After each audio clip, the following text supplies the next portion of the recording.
भागवती गंगा। भागवती गंगा भगवान के मुखारविंद से प्रकट हुई है।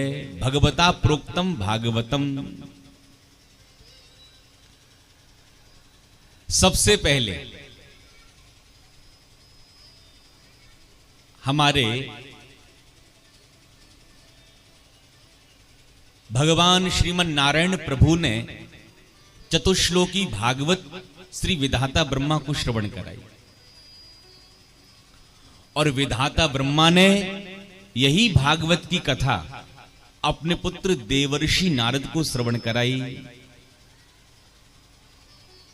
लेकिन जब वेदव्यास जी का मन व्यथित हुआ, 17 पुराण लिख डाले, 4 वेद लिख डाले, महाभारत जैसा विशाल ग्रंथ लिख दिया, तब भी वेदव्यास जी के मन को शांति नहीं हुई। तब नारद जी महाराज ने यही चतुश्लोकी भागवत वेदव्यास जी को श्रवण कराई और वेदव्यास जी महाराज ने इन्हीं 4 श्लोकों का 18,000 श्लोकों का बृहद ग्रंथ श्रीमद् भागवत महापुराण प्रकट कर दिया। और वेदव्यास जी महाराज ने यही कथा अपने पुत्र शुकदेव को श्रवण कराई और मौका पाते ही शुकदेव जी ने यही कथा राजा परीक्षित को गंगा पुलिन शुकतीर्थ में श्रवण कराई। तो भगवता प्रोक्तम सबसे पहले भगवान के मुखारविंद से प्रकट हुई। तेनेयम वांगमयी मूर्ति प्रत्यक्षा वर्तते हरे। जब भगवान 125 वर्ष की लीला संपन्न करके जब अपने स्वधाम को जाने लगे तो उद्धव जी ने प्रश्न किया कि हे प्यारे प्रभु, आप तो चले जाओगे अपने स्वधाम, लेकिन हम भक्तों का क्या होगा, जीवों का क्या होगा?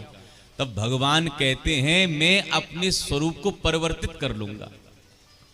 और उसी समय भगवान के श्री अंग में से इतना तेज प्रकाश निकला जैसे आकाश में बिजली चमककर चली जाती है, किसी को नहीं पता कहां चली गई।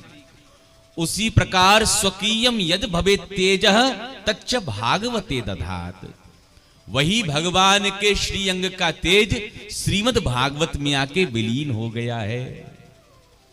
इसलिए भागवत को कोई पोथी पुस्तक के रूप में नहीं देखना चाहिए।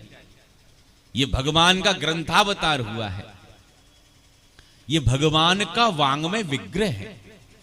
उसी भाव के साथ में, उसी श्रद्धा के साथ में भागवत की कथा को हमें श्रवण करना चाहिए। जैसे भगवान सांबले सलोने, ऐसे ही भागवत के अक्षर भी सांबले सलोने हैं। ये पुराण है, पुराण ये कभी पुराना नहीं होता। चाहे कितनी भी बार आप कथा सुनो, दिने दिने नवम नवम, चाहे टीवी पे कथा सुनो, चाहे मोबाइल पर कथा सुनो, चाहे बैठकर कथा सुनो, जब जब आप कथा सुनोगे आपको एक अलग ही आनंद प्राप्त होगा।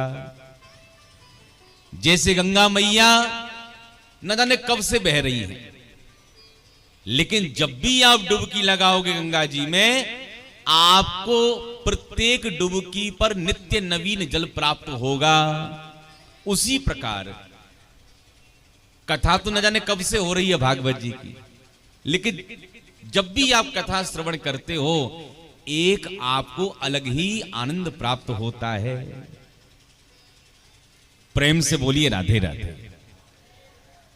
अब देखो कथा के बीच में थोड़ा राधे राधे बोलते रहिएगा।